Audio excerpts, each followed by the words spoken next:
तर मस्साजोग हत्या प्रकरणावरनं आता मराठा विरुद्ध ओबीसी असा वाद पेटण्याची शक्यता आहे.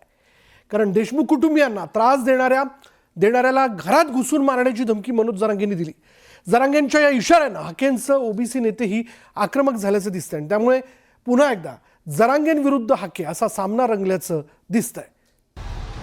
तिथल्या आपल्या समाजाला जर त्रास झाला तर परभणी आणि पलीकडून धाराशिव यांना घरात घुसघुस आणायचं आणि त्यांच्या कुटुंबियाला जर धक्का लागला तर धनंजय मुंडेला रस्त्याने सुद्धा फिरून देणार नाही. मग आम्ही असं करू, मग आम्ही तसं करू, आम्ही रस्त्यावर उतरू, आम्ही घरात घुसू देणार नाही.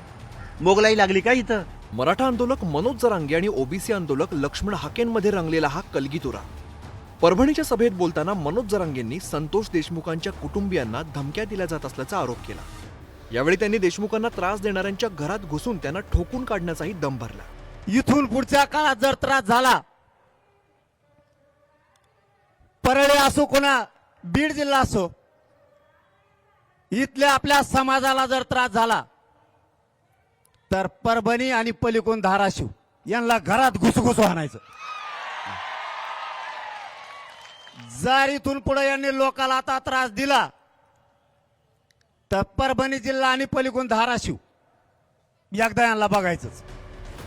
जरांगेंच्या या इशाऱ्यानंतर ओबीसी आंदोलक लक्ष्मण हाके पुन्हा एकदा मैदानात उतरल्याचं दिसतंय.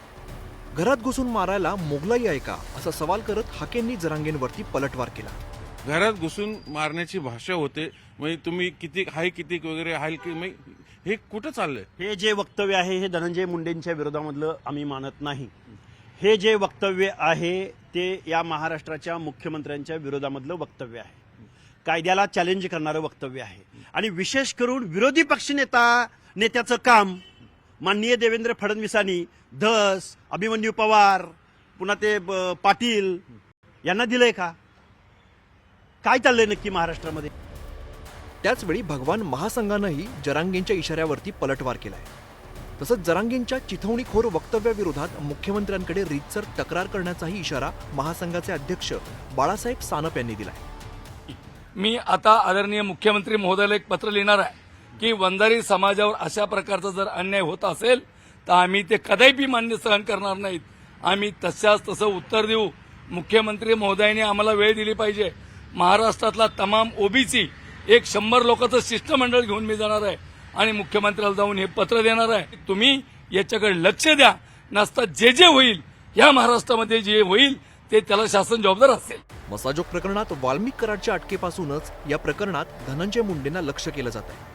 आता मनोज जरांगेंनी थेटपणे धनंजय मुंडेंवरती प्रहार करायला सुरुवात केल्याने यावरून ओबीसी आंदोलक ही आक्रमक झाले.